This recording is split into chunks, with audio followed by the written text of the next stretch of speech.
নমস্কার বন্ধুরা, সবাইকে আমার মনের মতো রান্নাতে স্বাগত জানাই। তো আমি আজকে আবারও একটা রেসিপি নিয়ে চলে এসেছি আপনাদের কাছে। আজকের রেসিপি দানা কলার ঝাল। বন্ধুরা, এই রেসিপিটা শরীরের পক্ষে খুবই স্বাস্থ্যকর, আর গরমের সময় এটা খেলে খুবই ভালো হয়, খুবই শরীরের পক্ষে উপকার। তো বন্ধুরা, আমি এই রেসিপিটা কীভাবে বানাচ্ছি আপনারা প্রথম থেকে শেষ পর্যন্ত ভিডিওটা স্কিপ না করে দেখতে থাকুন।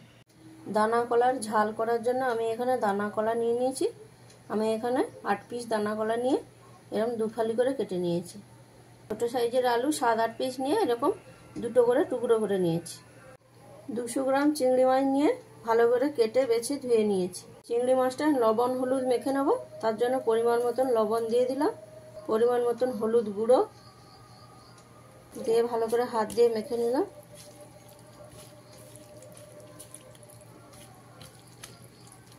চিংড়ি মাছটা লবণ হলুদ ভালো করে মেখে নিয়েছি। এবারে কিছু সময়ের জন্য রেখে দেবো। প্রথমে দুটো পেস্ট বানিয়ে নিতে হবে। প্রথম পেস্টটা হবে পেঁয়াজের। তো পেঁয়াজটা আমি এখানে মিডিয়াম সাইজের একটা পেঁয়াজ কুচি করে নিয়েছি, দিয়ে দিলাম মিক্সির জারে, দিয়ে খুব ভালো করে একটা পেস্ট বানিয়ে নেব। দ্বিতীয় পেস্টের জন্য নিয়েছি 10 থেকে 12 গ্রাম মতন আদা কুচি করে নিয়েছি, দিয়ে দিলাম। আর দিচ্ছি 1.5 চামচ সাদা সর্ষে, 1 চামচ গোটা জিরে, 4-5 পিস কাঁচা লঙ্কা, জল দিয়ে খুব ভালো করে একটা পেস্ট বানিয়ে নেব। আর কলাটাকে আমি হালকা করে সেদ্ধ করে নেব। তার জন্য কড়াইতে দিয়ে দিচ্ছি কলা।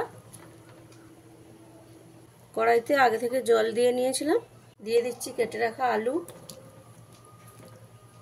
আলু আর কলার মধ্যে পরিমাণ মতন লবণ দিয়ে দিলাম, পরিমাণ মতন হলুদ দিয়ে একবার ভালো করে মিশিয়ে দেব।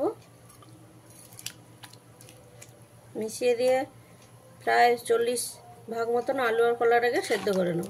হলুদ আর লবণটা দিয়ে মিশিয়ে নিয়ে ঢাকা দিয়ে দেবো, দিয়ে কিছু সময় সেদ্ধ করে নেব। প্রায় 8 থেকে 10 মিনিট মতন সেদ্ধ করে নিয়েছি। ঢাকাটা খুলে নেব। প্রায় 40 ভাগ সেদ্ধ হয়ে গেছে। আমি এবারে নামিয়ে নেব। নামিয়ে নিচ্ছি।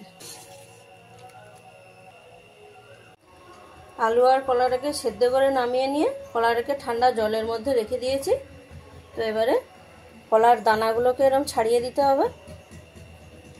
তো বন্ধুরা, এখানে আপনারা চেষ্টা করবেন একদম নরম কলা নিয়ে নেওয়ার, তাহলে দানাগুলো এরকম ছাড়াতে লাগবে না। আর যেহেতু অল্প শক্ত হয়ে গেছে তাই দানাগুলোকে ছাড়িয়ে দিচ্ছি, নাহলে মুখে পড়লে বাজে লাগবে। দানাগুলো ছাড়িয়ে নিয়ে প্লেটের মধ্যে রেখে দিচ্ছি। এইভাবে সমস্ত কলাগুলো থেকে আমি দানাগুলো ছাড়িয়ে নিয়েছি। মাছটা ভেজে নেব। তার জন্য একটা কড়াই নিয়ে গরম করে নিয়েছি। তাতে দিয়ে দিলাম সর্ষের তেল। তেলটা খুব ভালো করে গরম করে নেব। তেলটা ভালোভাবে গরম হয়ে গেছে। এবারে এর মধ্যে চিংড়ি মাছগুলো দিয়ে দেবো। চিংড়ি মাছগুলো দিয়ে গ্যাসের ফ্লেমটাকে হাইতে দিয়ে খুব অল্প সময়ের জন্য ভেজে নিতে হবে চিংড়ি মাছগুলোকে।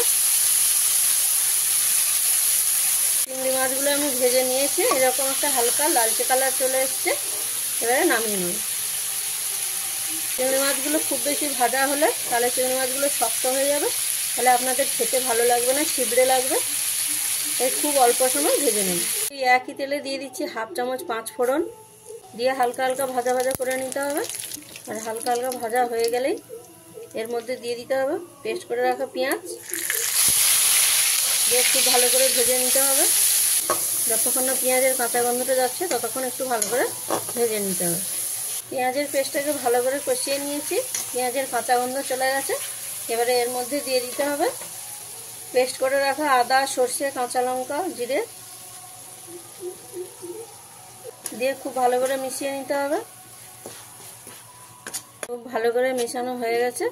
এবারে এর মধ্যে দিয়ে দিতে হবে পরিমাণ মতন হলুদের গুঁড়ো, পরিমাণ মতন লবণ, দিয়ে খুব ভালো করে আবারও কষিয়ে নিতে হবে যতক্ষণ না পর্যন্ত সর্ষের কাঁচা গন্ধটা যাচ্ছে। ভালো করে কষিয়ে নিতে হবে।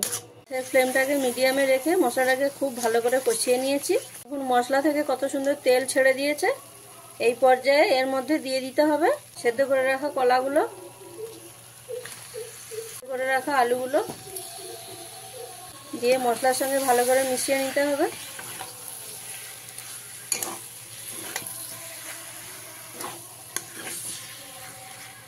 মশলার সাথে খুব ভালো করে মেশানো হয়ে গেছে।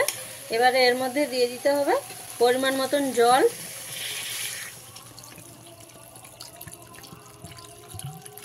জলটা দিয়ে গ্যাসের ফ্লেমটাকে হাইতে দিয়ে ভালো করে একবার মিশিয়ে নিতে হবে। মিশিয়ে নিয়ে অল্প কিছু সময় ফুটিয়ে নেব। অল্প কিছু সময় ফুটিয়ে নিয়েছি। এবারে এর মধ্যে দিয়ে দিলাম ভেজে রাখা চিংড়ি মাছগুলো, দিয়ে খুব ভালো করে মিশিয়ে দিতে হবে। তো বন্ধুরা, এই রেসিপিটা গরমের সময় খেতে খুবই ভালো লাগে। আর এই কলাটা বন্ধুরা শরীরকে খুব ঠান্ডা রাখে। তো আপনারা চেষ্টা করবেন এই রেসিপিটা একবার হলেও বানিয়ে নেওয়ার। এবারে অল্প আর কিছু সময় ফুটিয়ে নেব। চিংড়ি মাছটা দিয়ে অল্প সময় ফুটিয়ে নিয়েছি। তো বন্ধুরা, আমি যেভাবে সহজ পদ্ধতিতে রান্নাটা করলাম আপনাদের অবশ্যই ভালো লাগবে। আর ভালো লাগলে চ্যানেলটাকে লাইক, কমেন্ট, শেয়ার এবং সাবস্ক্রাইব করতে ভুলবেন না। আর আমার চ্যানেলে নিত্য নতুন ভিডিও পাওয়ার জন্য আপনারা নোটিফিকেশানে বেল আইকন ক্লিক করে রাখবেন। তাহলে আমি ভিডিও ছাড়ার সাথে সাথে আপনাদের কাছে খুব সহজে পৌঁছে যাবে। রান্নাটা আমার কমপ্লিট হয়ে গেছে, আমি এইভাবে নামিয়ে নিলাম।